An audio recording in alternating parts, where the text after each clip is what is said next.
Good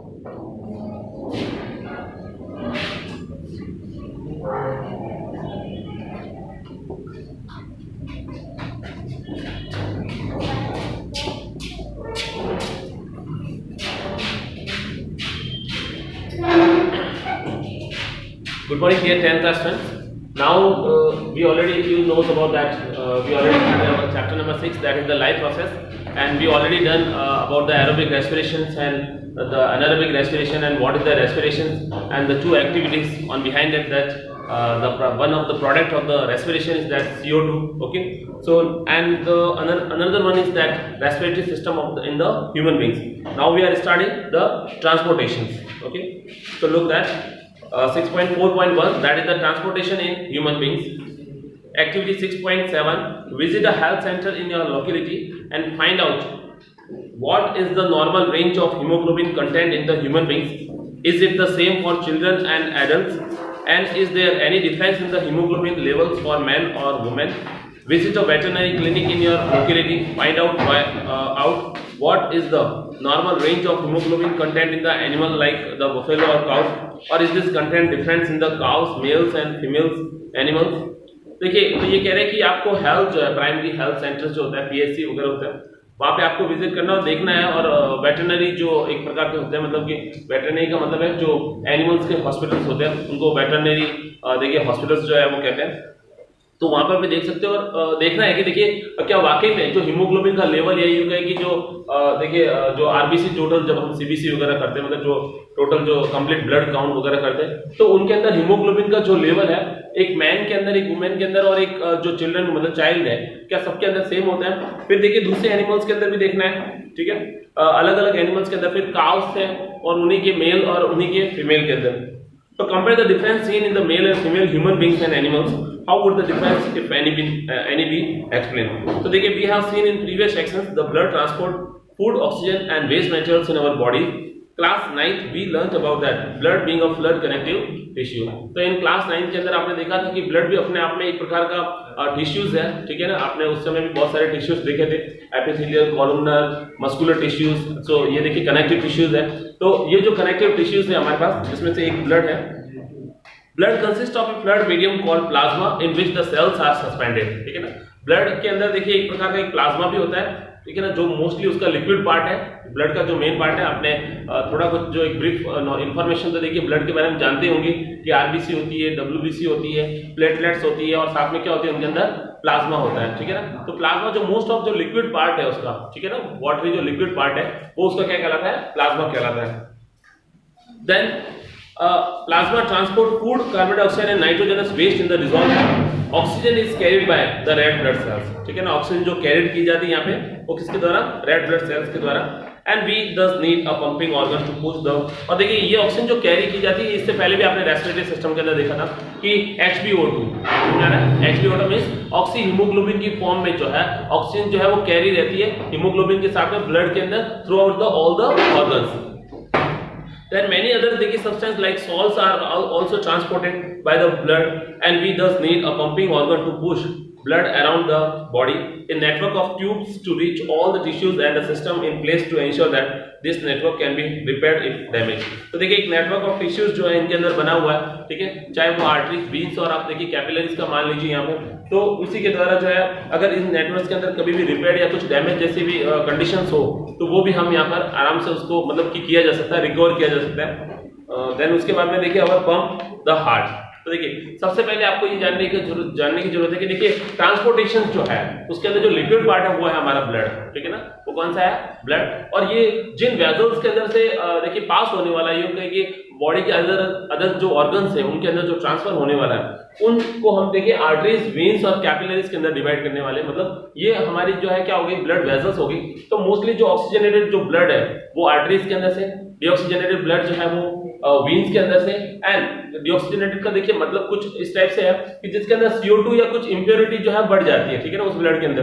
then जो हमारे पास capillaries है जो बहुत एक प्रकार की फाइन वेजल्स हैं और उनकी देखिए मेम्ब्रेन जो आउटर मेम्ब्रेन है वो भी बहुत ज्यादा फाइन रहती है। तो ये जो तीनों है वो मिलके बनाते हैं और साथ में एक हार्ट जो है एक प्रकार का जो है पंपिंग ऑर्गन, ठीक है। तो इन सब से हमारा जो है ट्रांसपोर्टेशन बना हुआ है। अब देखिए ट्रांसपोर्टेशन वो सभी का है, ऑक्सीजनेटेड मतलब कि कुछ देखिए यूजफुल सब्सटेंस का भी ट्रांसपोर्टेशन नेसेसरी है हमारी बॉडी के अंदर, और जो हार्मफुल सब्सटेंसेज है यू कहे कि टॉक्सिक वेस्ट सब्सटेंसेज है उनका भी ट्रांसपोर्टेशन हमारी बॉडी के अंदर बहुत ज्यादा जरूरी है। देखिए तो देखिए our pump the heart, the heart is the muscular organ which is big as our fist. तो देखिए वो हार्ट जो है एक प्रकार का मस्कुलर ऑर्गन है, मतलब उसके अंदर बहुत सारी मसल्स बनी है, और आप जानते हो कि इस टाइप की जो मसल्स जो हार्ट के अंदर है या उसके आसपास है उनको हम कार्डियक मसल्स कहते हैं। क्या कहते हैं? कार्डियक मसल्स कहते हैं। और यही मसल्स का एक टाइप भी है जो आपने वहां पहले 9th क्लास के अंदर पढ़ा भी था, ठीक है। अच्छा, ये जो कार्डियक मसल्स है इनका कुछ वर्क जो है इनवॉलेंट्री एक्शन जैसा है, ठीक है ना। इनवॉलेंट्री मतलब जो आपके अकॉर्डिंग टू विल वर्क नहीं करते हैं, ठीक है ना, कंटिन्यूअसली करते रहेंगे। देखिए इसका कुछ देखिए मतलब ऐसा है कि अगर आप चाहकर भी हार्ट को रोकना चाहे या उसके एक फंक्शंस को या कार्डियक मसल्स के फंक्शंस को रोकना चाहे तब भी आप उसको रोक नहीं पाओगे। मतलब एक कंटिन्यूअसली जब तक थ्रू आउट द लाइफ आपकी लाइफ है एग्जिस्ट है तब तक हार्ट अपने आप में एक वर्क जो है मतलब पंपिंग का जो है वो करता रहेगा with the help of this cardiac muscles. तो heart is a muscular organ which is a big as our fist. तो ये बिल्कुल अपने फेस्ट मतलब मुट्ठी के बराबर जो है ये रहता है हार्ट जो है, ठीक है। And because both oxygen and carbon dioxide have to be transported by the blood so the heart has different chamber. तो देखिए इसी हार्ट के अंदर जो है पंपिंग ऑर्गन है, तो ये कुछ ऑक्सीजनेटेड या डीऑक्सीजनेटेड मतलब प्योर ब्लड और साथ में इम्प्योर ब्लड दोनों को ही क्या करता है आसपास में देखिए ट्रांसपोर्ट करता है जहां उसकी नीड्स होती है, जहां उसको भेजने की जरूरत है। तो इसलिए उसके पास में क्या होते हैं अलग अलग चैम्बर्स होते हैं, ठीक है ना। चैम्बर का मतलब देखिए क्लास जैसा हो गया, ठीक है ना। चैम्बर का हिंदी में मतलब होता है कक्ष होता है, ठीक है, और ये एक प्रकार की क्लास हो गई। तो देखिए यहाँ पे जो है इसके पास में 4 चैम्बर्स है हमारे पास, ठीक है ना। तो आप कह सकते हो कि ह्यूमन बींग्स के अंदर जो है वो जो हार्ट है ह्यूमन हार्ट है वो 4 चैम्बर हार्ट होता है। कितना होता है? 4 चैम्बर हार्ट होता है। तो इसमें से देखिए 2 चैम्बर सेम है और 2 चैम्बर और सेम है। अभी हम उसका देखिए नाम जो है वो देखेंगे कि क्या है इनका। So because both oxygen and carbon dioxide have to be transported by the blood and the heart has different chambers to prevent the oxygen rich blood from mixing with the blood containing carbon dioxide। तो हम कह सकते हैं कि heart के जो 4 chamber है इनका मेन पहले फंक्शन तो ये है कि कार्बन डाइऑक्साइड रिच ब्लड को यानी इम्प्योर ब्लड या डीऑक्सीजनेटेड ब्लड को उसको ऑक्सीजन रिच ब्लड यानी प्योर ब्लड से मिक्स होने से बचाना है। तो देखिए इनके अंदर इसी टाइप से इसीलिए इनकी जो देखिए हम कह सकते हैं कि जो सरफेस है वो इसी टाइप से आपस में एक दूसरे से डिफरेंशिएट है कि आपस में ये जो ब्लड है मिल नहीं सकते, मतलब कि मिक्सिंग नहीं हो सकता इनके अंदर। The carbon dioxide rich blood has to reach the lungs for the carbon dioxide to be removed and the oxygenated blood from the lungs has to be brought back to the heart। तो देखिए carbon dioxide जो देखिए rich blood होगा कुछ देखिए इसका system जो है मैं आपको आउटलाइन व्यू अगर इसके अंदर बता दूं तो कुछ इस टाइप का है। मान लीजिए देखिए ये 4 चैम्बर हमारे पास हार्ट है, हार्ट का डायग्राम भी हम देखेंगे। उससे पहले देखिए ये देख लीजिए,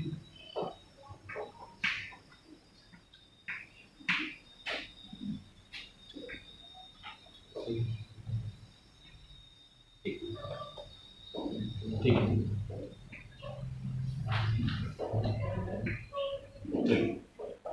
तो देखिए ये कुछ मैंने इस टाइप से जो लिखा है तो ये देखिए इसका मतलब है राइट आर्टरियम, ठीक है, ये है लेफ्ट आर्टरियम, ये है हमारा राइट वेंट्रिकल और ये है हमारा लेफ्ट वेंट्रिकल, ठीक है ना। कुछ इस टाइप से हमारे पास जो है 4 चैम्बर जो है हार्ट बना हुआ है, ठीक है। देन देखिए ब्लड का जो फ्लो है वो कुछ इस टाइप से रहने वाला है कि मान लीजिए कि कुछ ब्लड जो है देखिए लंग्स के अंदर जाएगा देखिए हमारे पास, और देखिए कुछ ब्लड जो है एक टाइम में हमारे पास बॉडी ऑर्गन के अंदर जाने वाला है। बॉडी ऑर्गन से मतलब वो सारे देखिए ऑर्गन्स हो गए जिनको ब्लड की जरूरत होती है, या यूं कहे कि बॉडी के सभी ऑर्गन्स हो गए, ठीक है ना, एक्सेप्ट द लंग्स, ठीक है ना। लंग्स को छोड़ के ब्रेन वगैरह जो है आपके देखिए 2 feet 2 hands 4 limbs hind limbs, ठीक है ना, सब कुछ इसके अंदर आ गए। तो देखिए ब्लड का जो फ्लो है वो कुछ इस टाइप से होता है कि लंग्स के अंदर से जो ऑक्सीजनेटेड ब्लड जो है वो हमारे सबसे पहले किसके अंदर आएगा? लेफ्ट आर्टरियम के अंदर आएगा। लेफ्ट आर्टरियम से जो ब्लड है वो हमारा लेफ्ट वेंट्रिकल के अंदर एंटर करेगा। लेफ्ट वेंट्रिकल जो है ब्लड को प्रेशर करके बॉडी के अलग अलग पार्ट्स के अंदर जाएगा, और देखिए अलग अलग पार्ट्स के अंदर जाने पर ये देखिए बहुत सारी वेन्स के अंदर भी डिवाइड हो जाएगा। समझ में आ रहा है? वेन्स के अंदर से डिवाइड होने के बाद में जब बॉडी का देखिए जो ये हमारा ब्लड है वो डीऑक्सीजनेटेड फॉर्म में हो गया, मतलब इम्प्योर हो गया। ये ठीक कुछ ऐसे ही है कि अगर आप ऐसे किसी पाइपलाइन के अंदर किसी प्योर वाटर को डाल दो जो पहले से ही इम्प्योर है, ठीक है ना, या पहले से वहां पे इम्प्योरिटी है, देन अगेन आपका वाटर कैसा रहने वाला है? इम्प्योर रहने वाला है, इम्प्योर हो जाएगा, ठीक है। तो वहां से ये जो ब्लड है वो अगेन जो है आपके किसके अंदर? राइट आर्टरियम के अंदर जो है एंटर हो जाएगा और राइट आर्टरियम से ये जो है लेफ्ट वेंट्रिकल के अंदर एंटर हो जाएगा। लेफ्ट वेंट्रिकल से ये अगेन जो ब्लड है प्यूरिफिकेशन के लिए लंग्स के अंदर चला जाएगा।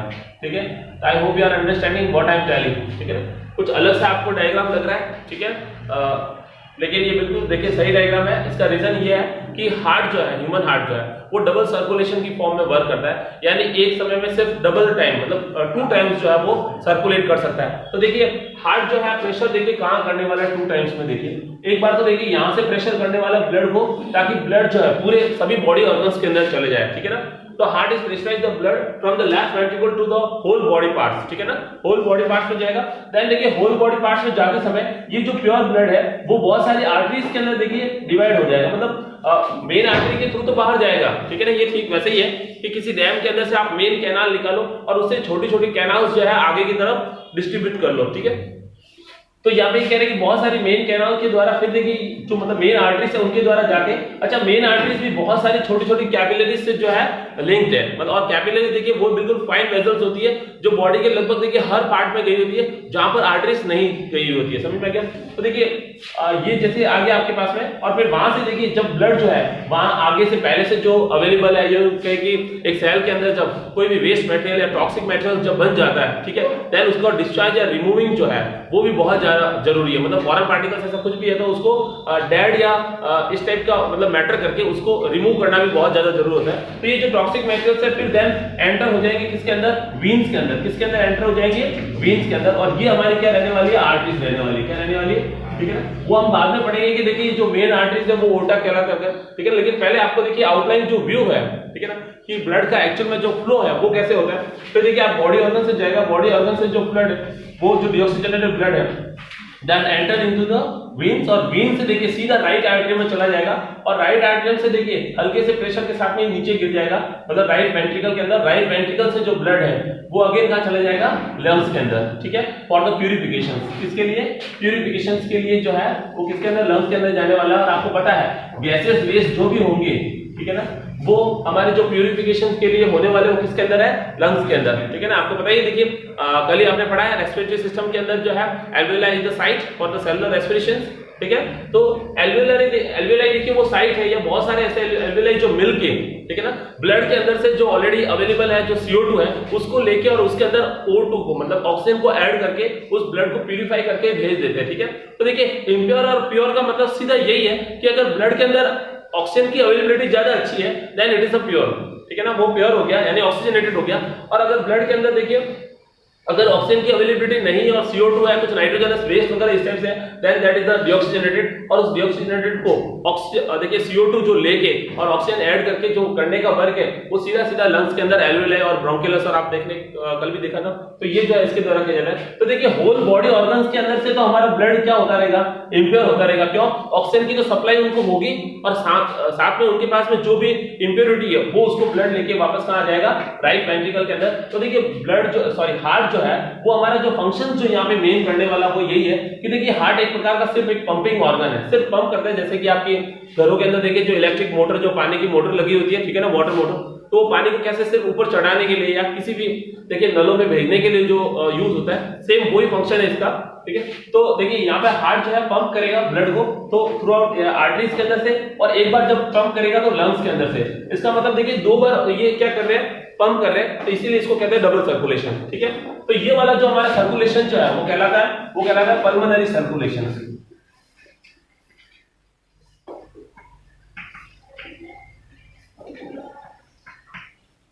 ठीक है, और ये वाला जो मतलब देखिए अब मैं इसकी डेफिनेशन भी देखिए थोड़ा सा आपको बता दूंगा, आपको समझ में आ जाएगी कि इसका मतलब क्या है।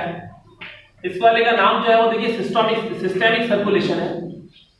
ठीक है ना, सिस्टमैटिक सर्कुलेशन नहीं है, मैं पहले से बता दूं, सिस्टेमिक नाम है। ठीक है ना, सिस्टेमिक नाम है। ठीक है, तो देखिए आप देख सकते हैं कि पल्मोनरी, देखिए मैं कुछ इस टाइप से इसके लिए इसलिए भी इसका नाम पल्मोनरी है क्योंकि ये जो हमारे पास में देखिए जो आर्टरीज है, मैं बताऊंगा यहाँ पे क्यों ये आर्टरीज है। ये वाला पूरा पोर्शन आर्टरी का पोर्शन है और इसको कहेंगे हम पल्मोनरी आर्टरी। ठीक है,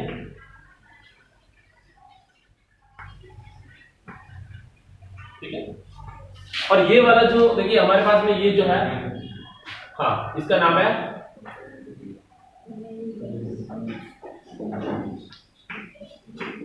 पल्मोनरी वेन्स, ठीक है।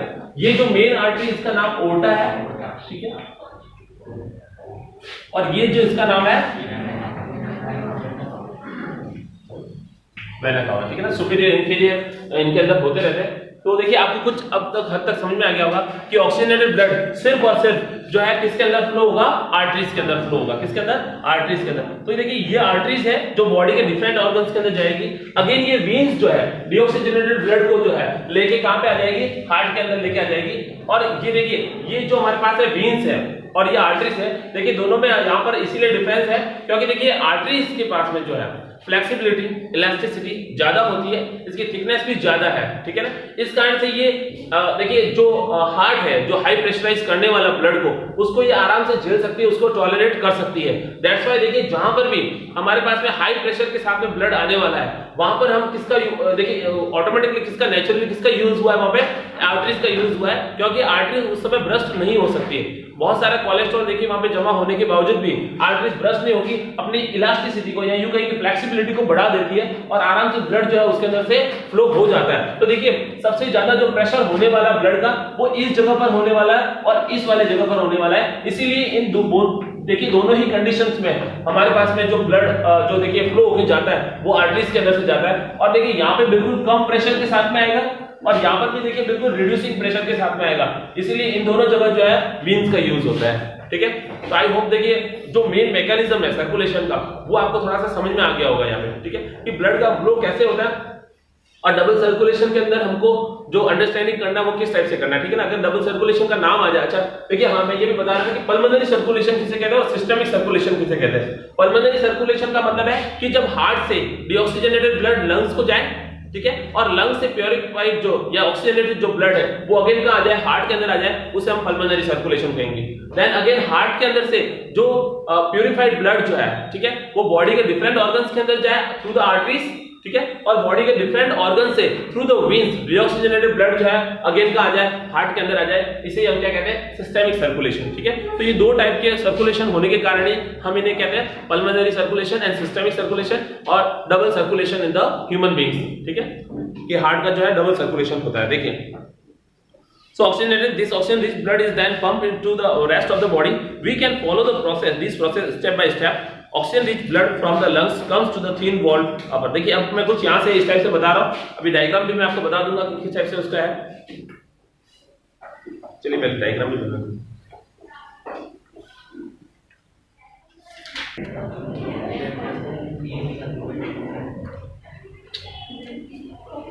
Okay, so listen friends, this is our human heart diagram, okay, and what is the flow of the blood into the heart and out of the heart, ठीक है ना, out of the heart, ठीक है ना। कैसे जो है blood का फ्लो इन होने वाला है और यहाँ से ही आउट होने वाला है वो मैं आपको देखिए यहाँ पे थोड़ा सा एक्सप्लेन कर रहा हूँ, थोड़ा ध्यान से देखना है। Stop writing and stop drawing, okay. First of all everyone should listen here. What is the diagram and what is the its sectional view and what is the flow into and out to the heart, okay, so listen. देखिए यहाँ पर जो हमारे पास देखिए 4 chamber जो है मैं आपको सबसे पहले एक्सप्लेन कर लूं। फर्स्ट जो मेरा एक चैम्बर है वो मैंने राइट आर्टरी के द्वारा शो किया है, वो ये वाला है कुछ, देखिए जो मेरा ये वाला एक चैम्बर है, ठीक है। देन अगेन मेरे पास एक और एक चैम्बर है जिसका नाम है राइट वेंट्रिकल, जिसको मैंने यहाँ पर शो किया है। Then listen next, this is the left atrium and I am showing here, this is the left atrium and this is the left ventricle, okay, and I am showing here. तो देखिए ये चारों जो है मेरे पास 4 chamber है और इन्हीं के कारण से 4 चैम्बर हार्ट है। देन देखिए कैसे इनके अंदर फ्लो होने वाला। देखिए अगर मैं मानूं कि अगर एक यहाँ से अगर कुछ लंग्स है, ठीक है ना, तो सबसे पहले देखिए लंग्स के अंदर से एक प्योर ब्लड जो है विदाउट मोर प्रेशर, ठीक है ना, बहुत ज्यादा प्रेशर के साथ में नहीं, एक लाइटली प्रेशर के साथ में जो आएगा तो वो इस पल्मोनरी वेन्स के द्वारा आएगा, मतलब फ्रॉम द लंग्स। तो सबसे पहले देखिए ब्लड जो है एंटर होने वाला है। तो देखिए ब्लू कलर का जो हमने यूज किया है वो सिर्फ और सिर्फ यहाँ पे ऑक्सीजनेटेड ब्लड को शो किया है। यहाँ पे समझ में आ रहा है? ऑक्सीजनेटेड ब्लड, ठीक है ना, यहाँ से देखिए हमारे पास में एंटर हो रहा है। तो आप देख सकते हैं देखिए जो पल्मोनरी वेन्स है उसके द्वारा एंटर हो रहा है हमारे पास में। और सबसे पहले देखिए V1 यानी बॉल 1 के वहां से जाएगा। देखिए बॉल का सीधा सीधा यूज जो है, यहाँ पे मैं कुछ यूज आपको बता दूं, बॉल के सीधा यूज जो है वो ये है कि to prevent the back flow of the blood, ठीक है ना, to prevent the back flow of the blood. देखिए those are drawing, they can stop, okay, every time I will not tell, listen here once, okay। देखिए तो सबसे पहले देखिए V1 यानी हमारा जो बॉल 1 है उसके अंदर एंटर करेंगे, और बॉल का यूज मैंने आपको पहले से बता दिया कि देखिए कई बार प्रेशर अगर रिलीज कम हो जाए, देन कई बार जो हमारा ब्लड जो है वो बैक फ्लो भी हो सकता है उस टाइम हमारे बॉडी की जो मतलब कि जो शेप है, यही कहे कि बॉडी का जो हमारा पोस्चर है वो कुछ दूसरा भी हो सकता है। जैसे कि देखिए हम कई बार सीधे खड़े रहते हैं, कई बार हम सो जाते हैं, कई बार हम बैठ जाते हैं, और कई बार कुछ आपने देखा होता है कि कुछ योगासन वगैरह करते समय उल्टे भी हो जाते हैं, ठीक है। तो देखिए एक प्रेशर को एक मेंटेन करने के लिए, या यूं कहे कि एक बार ब्लड जो आगे चला गया है उसको वापस बैक फ्लो होने से बचाने के लिए इन बॉल्स का यूज है, ठीक है। तो ये देखिए V1 जो है, सबसे पहले देखिए V1 बॉल के अंदर एंटर होगा, तो आप देख सकते हैं सबसे पहले हमारा पल्मोनरी वेन से ब्लड जो है लेफ्ट आर्टरियम के द्वारा, लेफ्ट आर्टरियम के अंदर, एंड लेफ्ट आर्टरियम से जो ब्लड है हमारा लेफ्ट वेंट्रिकल में आ गया है V1 के द्वारा, ठीक है। देन V1 से देखिए वापस जो ब्लड है अब जब हमारा लेफ्ट वेंट्रिकल से मेन पूरे बॉडी पार्ट्स में जाने वाला है, ठीक है ना। देखिए मेन आर्टरी के द्वारा जब जाएगा तो ये पूरे कहां जाने वाले, सभी बॉडी पार्ट्स में, मतलब सारे हमारे बॉडी ऑर्गन्स के अंदर जाने वाला है, और वहीं पे जाके देखिए वो डीऑक्सीजनेट होगा। अभी हमारे पास ऑक्सीजनेटेड ब्लड है जो ऑक्सीजन रिच ब्लड है, ठीक है। देन V3 जो हमारे पास है, ठीक है ना। अगेन जब ये ब्लड जब एक चैम्बर से दूसरे चैम्बर में आएगा तब उसके पास में एक वॉल होने वाला है जिसका नाम V1 है। तो आप कह सकते हो कि लेफ्ट आर्टरियम और लेफ्ट वेंट्रिकल के बीच में जो वॉल है उसको हम V1 कहेंगे। देन लेफ्ट वेंट्रिकल से ब्लड जो अगेन फ्लो होके जा रहा है हमारे बॉडी पार्ट्स में, उससे पहले जो है ये किस वॉल से होके गुजरेगा, V3 के अंदर से। किसके अंदर से? V3 के अंदर से। देन अगेन मेन आर्टरी के द्वारा, जिसको हम ओर्टा कहते हैं, क्या कहते हैं? ओर्टा कहते हैं। इस ओर्टा के द्वारा जो ब्लड है पूरे बॉडी के सारे पार्ट्स के अंदर जाने वाला है, ठीक है। तो पूरे बॉडी पार्ट्स के अंदर से जाने के बाद में जब वो डीऑक्सीजनेट हो जाएगा, उसके अंदर कुछ नाइट्रोजनस वेस्ट है जो कहीं इंटर हो जाएगा, देन अगेन जो है वो बॉडी के पार्ट से जो एंटर होगा ब्लड, वो हमारा हो जाएगा इस मेन वेन के अंदर, जिसको हम कहते हैं वेना कावा। क्या कहेंगे? वेना कावा कहेंगे। और वेना कावा से देखिए जो मैंने पिंक कलर चॉक से यूज किया है, ये डीऑक्सीजनेटेड ब्लड है, ठीक है। तो देखिए आप देख सकते हैं कि सबसे पहले जो ब्लड है वो एंटर करेगा राइट आर्टरियम के अंदर। किसके अंदर? राइट आर्टरियम के अंदर। देन राइट आर्टरियम से V2 के द्वारा, मतलब यहाँ पे जो हमारे पास वॉल है वो V2 है, उससे राइट वेंट्रिकल के अंदर जाएगा। राइट वेंट्रिकल से जब फोर्स लगेगा आगे की तरफ, देन ब्लड जो है उसका सर्कुलेशन जो है V4 के द्वारा, मतलब ब्लड लीव्स होने से पहले जो उसके पास में बॉल है वो V4 है, ठीक है। तो जैसे V4 से वापस आगे अगर ब्लड चला गया, then again can not be enter into the heart with the lowering the pressures, ठीक है ना। अगर प्रेशर थोड़ा सा लोअरिंग भी हो जाएगा, देन देखिए प्रेशर थोड़ा रिड्यूस भी हो जाएगा, देन अगेन V4 के अंदर, मतलब वापस हार्ट के अंदर एंटर नहीं होने वाला है। यहां से ब्लड हमारा सीधा पल्मोनरी आर्टरी से होते हुए कहां चला जाएगा? लंग्स के अंदर चला जाएगा। कहां चला जाएगा? लंग्स के अंदर। और अगेन लंग्स के अंदर से ब्लड जो है प्यूरिफाई होके, मतलब सीधा हमारा इस ओर्टा के अंदर ऑक्सीडेटेड फॉर्म में जो है, सॉरी ये पल्मोनरी वेन्स के अंदर, ठीक है ना, फ्रॉम द लंग्स जो है ऑक्सीडेट होके यहाँ पे आ जाएगा। यहाँ पर देखिए सेप्टम का जो मेन जो यूज है वो है partition of the in the chambers, ठीक है ना। इन चैम्बर्स के बीच में पार्टीशन, तो आप देख सकते हैं, देखिए ये जो चैम्बर का देखिए पार्टीशन है, कहीं ना कहीं ऑक्सीजनेटेड और डीऑक्सीजनेटेड ब्लड को आपस में मिक्सिंग होने से प्रिवेंट कर रहा है, ठीक है ना। तो मिक्सिंग होने से प्रिवेंट करने के लिए जो हमारा यूज है वो यही है, और यही आपका देखिए ह्यूमन हार्ट है। I hope you are understanding carefully and you understood already, ठीक है।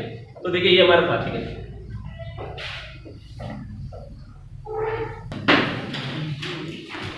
Look, so we can follow this process step by step.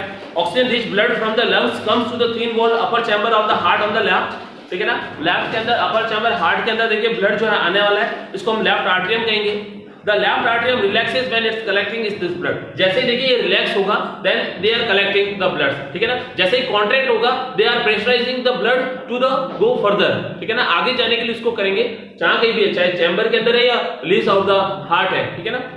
देखिए the left atrium relaxes when it's collecting its blood, then it's contract while the next chamber, जैसे ही relax होंगे कोई भी chamber, listen everyone, तो जैसे देखिए रिलैक्स होंगे then they are collecting the blood, okay, और जैसे ये वापस कॉन्ट्रैक्ट करेंगे then they can forcefully देखिए जो फोर्सफुली जो है ये ब्लड को दूसरे चैम्बर में भेजने के लिए करेंगे, ठीक है। While the next chamber, the left ventricle expands so that the blood is transferred to it. When the muscular left ventricle contracts in its trust, देखिए जब लेफ्ट वेंट्रिकल जो है मस्कुलर जो है कॉन्ट्रैक्ट करेगा, ठीक है ना, कॉन्ट्रैक्ट करेगा, तो देखिए ये ब्लड जो है हमारा कहाँ चले जाएगा? मेन आर्टरी यानी ओर्टा के होते हुए पूरे होल बॉडी ऑर्गन्स के अंदर जाने वाला है, ठीक है। the blood is pumped out to the body and deoxygenated blood comes from the body to the upper chamber on the right. देखिए upper chamber on the right, देखिए right side में जो upper chamber है जिसका नाम है right atrium. Right atrium it expands as the right atrium contracts. देखिए expands होगा और contracts होगा, ठीक है. As the right atrium contracts, the corresponding lower chamber, the right ventricle dilates. The transfer of blood to the right ventricle, which in turn pumps into the lungs for oxygenation. और ये जो pump कर लेगा blood को कहाँ, lungs के अंदर, मतलब टू द लंग्स, देखिए ये भेजेगा पल्मोनरी आर्टरी के द्वारा. Since ventricle have to pump blood into the various organs, they have a thicker muscular walls than the arteria. Walls ensure that the blood does not flow backwards when the artery or ventricles contract. ठीक है ना. जब ये देखिए wall का main use यहाँ पे मैं यही कह रहा हूँ कि रिलैक्स हो गए तो ब्लड भर गया यहाँ पे. अगर ये कि जब कॉन्ट्रैक्ट हो गए तो ब्लड पीछे भी जा सकता था, ठीक है ना. और समझ में आ रहा है, यहाँ से मैंने इसको कॉन्ट्रैक्ट किया तो ब्लड इधर भी जा सकता था, बट ये वॉल जो है वो उनको वापस पीछे जाने से, मतलब बैक फ्लो होने से बचाएंगे. और ब्लड सिर्फ और सिर्फ एक जो उनको देखिए यहाँ से दिखेगा एग्जिट, वो वहीं से ये बाहर जाने वाले हैं, ठीक है. Oxygen enters the blood in the lungs, ठीक है ना. ये तो आपको मैंने पहले बता रखे कि ऑक्सीजन जो है ब्लड के अंदर जो एंटर होता है वो किसके अंदर होता है, लंग्स के अंदर, एल्वेलाई के अंदर, ठीक है. The separation of the right side and the left side of the heart is useful to keep oxygenated and deoxygenated blood from mixing. और इसको जो है कौन करवाता है सेपरेशन, देखिए सेप्टम. कौन करवाएगा, septum. Such separation allows a highly efficient supply of oxygen to the body. This is useful in animals that have a high energy needs. ये बहुत ज्यादा जरूरी है उन सभी एनिमल, देखिए एनिमल्स के अंदर या ऑर्गन्स के अंदर जिनको हाई ऑक्सीजन की नीड्स रहती है, बहुत ज्यादा जरूरत उनको रहती है.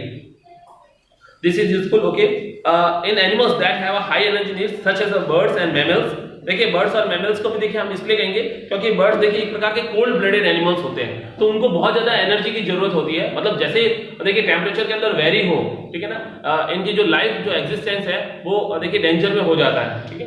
तो इनको भी बहुत ज्यादा जरूरी है देखिए. And in animals that do not use energy for this purpose, the body temperature depends on the temperature in the environment. Such animals like amphibians and many reptiles have 3 chamber heart. देखिए कुछ amphibians, जैसे देखिए amphibians आप जानते हो जो terrestrial और aquatic दोनों के अंदर रहने वाला है. एम्फीबियंस और many reptiles have 3 chamber hearts, उनके अंदर 3 चैम्बर हार्ट्स होता है. And tolerate some mixing of the deoxygenated and oxygenated blood. तो ऐसे कंडीशंस के अंदर देखिए वो कुछ अमाउंट में देखिए सहन भी कर सकते हैं, किसको, कि ऑक्सीजनेटेड जो है डीऑक्सीजनेटेड ब्लड के साथ में कुछ मिक्स हो भी जाए. Fishes on the other hand have only 2 chamber of their hearts. The blood is pumped to the gills. तो जिनके पास में 2 चैम्बर उनके अंदर एक आर्टरियम और एक जो है वेंट्रिकल रहने वाला है. Thus blood goes only once through the heart in the fish during one cycle of the passage through the body. तो देखिए अब एक ही आर्टरी में और एक ही वेंट्रिकल है, तो उनमें जो ब्लड है वो सिंगल सर्कुलेशन करने वाला है. कैसा करने वाला है, सिंगल सर्कुलेशन. मतलब एक ही बार में आया और एक ही बार में वापस अगेन चला जाएगा, ठीक है. तो सिंगल सर्कुलेशन ही होगा, उनके अंदर डबल सर्कुलेशन नहीं होने वाला है. Thus blood goes only once through the heart in the fish during one cycle. On the other hand, it goes through the heart twice during each cycle in the other vertebrates. It is known as the double circulation. और double circulation कैसे होता है वो मैं आपको बता चुका हूँ कि कैसे देखिए डबल जो है टाइम में ये सर्कुलेट हो रहा है. एक बार देखिए यहाँ से एंटर हुआ और फिर वापस यहाँ से आके एंटर हो गया, ठीक है ना. तो ये डबल सर्कुलेशन हो गया. अब देखिए ब्लड प्रेशर क्या होता है, देखिए the force that exert against the wall of the vessel is called the blood pressure, ठीक है. वो जो फोर्स जो है मतलब कि एक प्रकार का वॉल ऑफ द वेसल्स, ठीक है ना. वेसल्स देखिए कोई भी हो सकती है तीनों के ऊपर, आर्टरीज, वीन्स और कैपिलरीज. लेकिन सबसे ज्यादा जो फोर्स है वो किसके ऊपर लगने वाला है, आर्टरीज के ऊपर, then veins and then capillaries, ठीक है. तो उनके ऊपर थोड़ा सा प्रेशर कम लगता है.